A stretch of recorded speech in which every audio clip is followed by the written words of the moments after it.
মুজিববাদের অপর নাম ছিল ভারতের আধিপত্যবাদ। আমরা দেখেছি যে মুজিববাদের ডেফিনেশন ছিল যে কোনো মূল্যে ক্ষমতায় থাকা। এই বাংলাদেশকে, বাংলাদেশের সাধারণ মানুষকে সামনের দিকে এগিয়ে যাওয়ার, নতুন বাংলাদেশ তৈরি করার একটা পথ তৈরি করে দিয়েছে। এই 24কে আমরা হারাতে দেব না। এই 24-এর স্বপ্ন আমরা বাস্তবায়ন করবই। এই 24 চলমান যতক্ষণ না পর্যন্ত আমাদের স্বপ্ন বাস্তবায়ন হচ্ছে।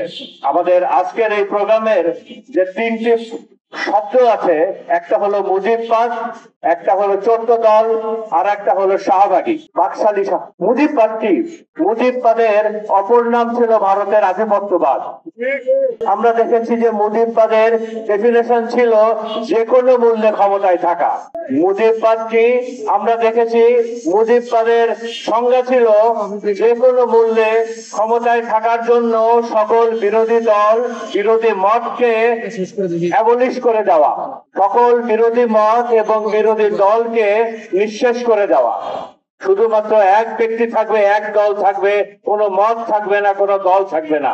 আপনারা জাস্ট কল্পনা করে দেখুন, মেজর জলিল একজন সেক্টর কমান্ডার ছিলেন মুক্তিযুদ্ধের। মেজর জলিল মুক্তিযুদ্ধের একজন স্বনামধন্য বিখ্যাত সেক্টর কমান্ডার ছিলেন, এবং এই মুজিববাদের কারণে একজন মুক্তিযুদ্ধের সেক্টর কমান্ডারকে কোনো বীরত্বের উপাধি দেওয়া হয় নাই, এবং বাংলাদেশের ইতিহাসের প্রথম গুমের শিকার হয়েছিলেন একজন মুক্তিযুদ্ধের মহান সেক্টর কমান্ডার। এর নাম হলো মুজিববাদ।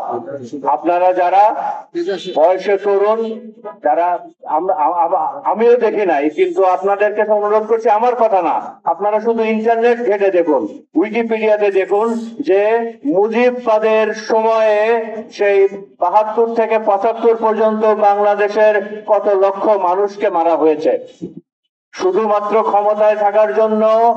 জাসদের, তখন তো বিরোধী দল ছিল শুধু জাসদেরই কত হাজার নেতা কর্মীকে হত্যা করা হয়েছে। তো এই মুজিববাদের কোন পুনরাবৃত্তি, এই মুজিববাদের কোন অস্তিত্ব আমরা চাই না।